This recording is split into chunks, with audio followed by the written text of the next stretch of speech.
Oi, meus amores, sejam bem-vindos ao 9º dia de devocional comigo.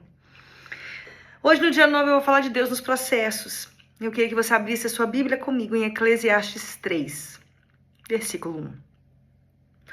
Tudo tem o seu tempo determinado, e há tempo para todo propósito debaixo do céu.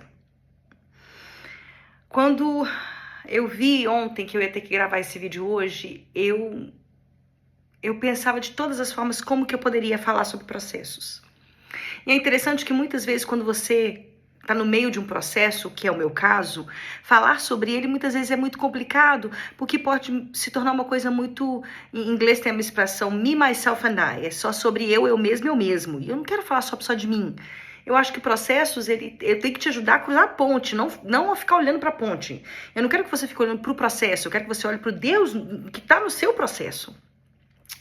E é interessante porque eu estava no telefone com uma amiga minha, a gente estava conversando e eu contei para ela, né, que hoje eu fui no médico, fui fazer uma bateria de exames, eu vou fazer ainda os exames, mas é só para check-up mesmo, para ver como está a minha saúde, porque tem algumas coisas que eu quero melhorar, né. Perto da clínica tinha um atacadão e eu passei 3 horas andando, sabe, corredor por corredor, vendo tudo, vendo e pesquisando na internet para entender o que era barato, o que era caro. E aí eu tava contando isso pra minha amiga falou algo tão legal, ela falou, Liv, quando a gente tem a vida transformada de muitas formas, até ir no supermercado é um processo. Obrigada, Érica, por ter me dado algo para poder falar. Porque eu tava assim, cara, eu não queria ter que falar sobre processo, porque processo incomoda, processo é difícil, entendeu? Processo é só o caminho que você tem que percorrer. E esse é o lugar. A humildade de entender que se José não tivesse sido vendido pelos irmãos e passado por todo o processo de escravidão, ter ido parar na prisão, ele jamais teria se tornado o José do Egito.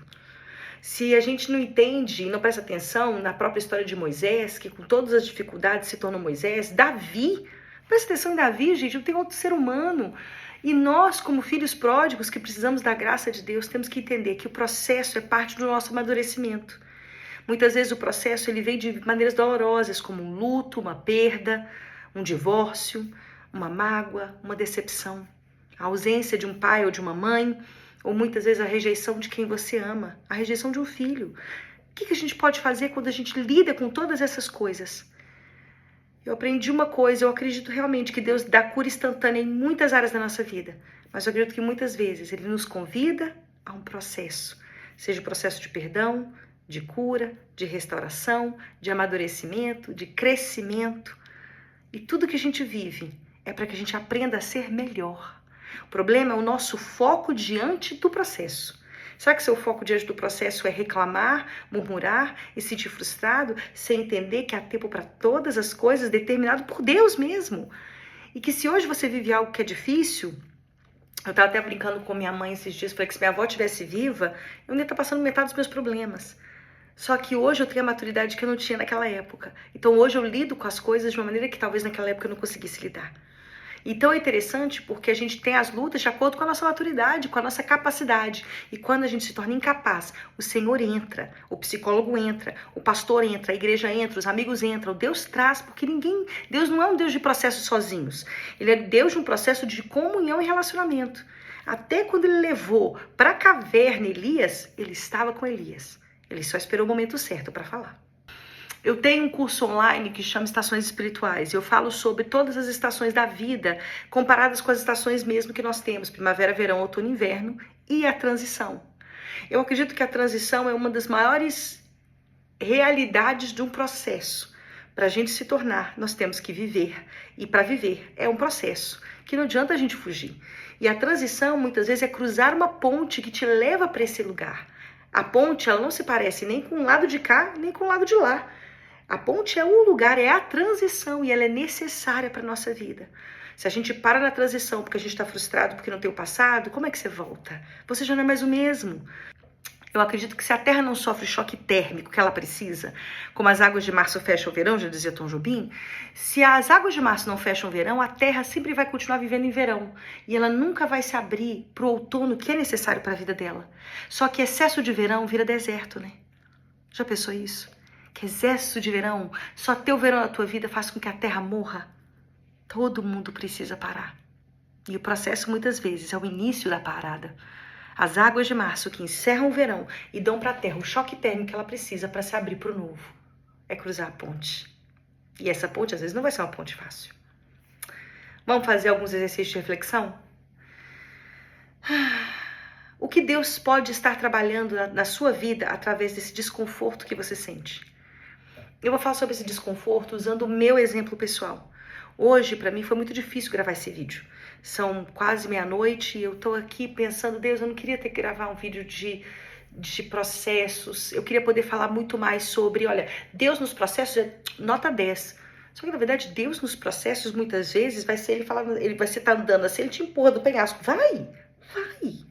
Cruza a ponte, anda. Vai perder? Tô contigo.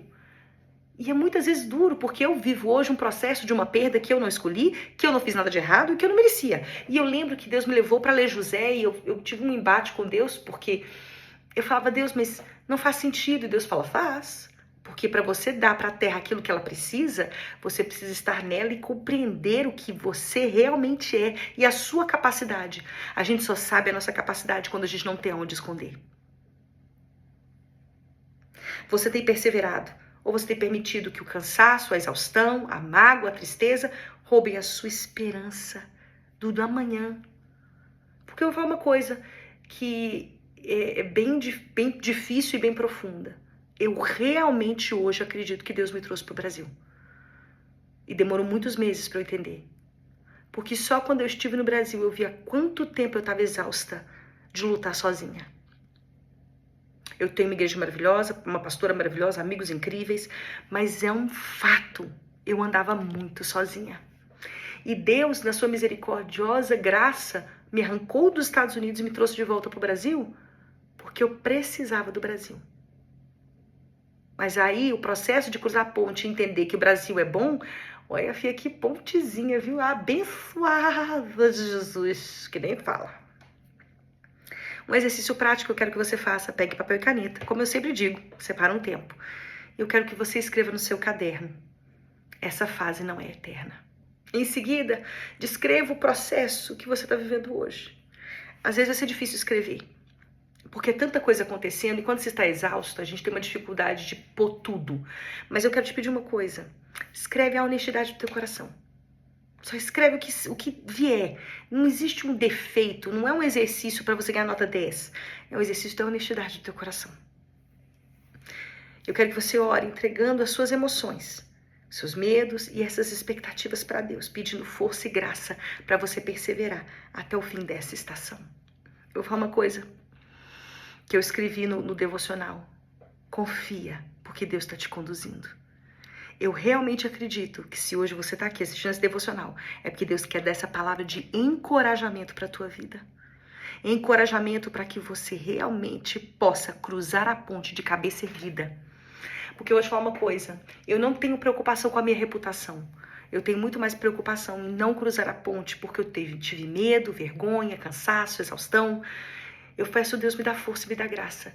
Que eu não fique preocupada com o que os outros pensam, porque senão eu não fazer esse devocional. Vou contar a realidade aqui, não fazer esse devocional, eu ficava em casa. Ou melhor, já tô em casa, né? Mas vocês entenderam. Eu ficava quieta em casa. Não faria nada, ó, caladinha. Estaria aqui todo dia maquiada, rebocada, com o cabelo lindo, então, falando sobre a glória de Deus e tudo que Deus é bom, Deus é maravilhoso, Deus é glória. E Deus é bom, Deus é maravilhoso e Deus é glória. Mas Ele também é processos, correção, ajustes, recomeço, cura, consolo. Não se esqueça que um dos nomes de Jesus é o Consolador. E bem-aventurados os que choram, pois estes serão consolados. Vamos orar? Senhor, em nome de Jesus, eu quero te agradecer, Deus, pelo devocional de hoje. Que alívio ter falado sobre isso, parece que tinha até um peso de mim, porque eu consegui falar. Obrigada, Senhor, porque eu sei que vai edificar e abençoar a vida de muitas pessoas, Deus. Eu te peço, Deus, ministra, ensina. Deus, ensina, sussurra, grita, manda sinal de fumaça, Deus, manda o que for, mas mostra para essa pessoa que essa fase vai passar. Senhor, eu louvo e exalto o teu nome, porque eu sei que o Senhor é um Deus que nos espera, que nos anseia para que a gente tome coragem, ande com confiança, sabendo que independente das circunstâncias, o Senhor é bom. Senhor, eu te agradeço, Deus, e eu abençoo a vida de cada pessoa, oro em nome de Jesus. Amém, amém e amém. Fiquem com Deus e até amanhã.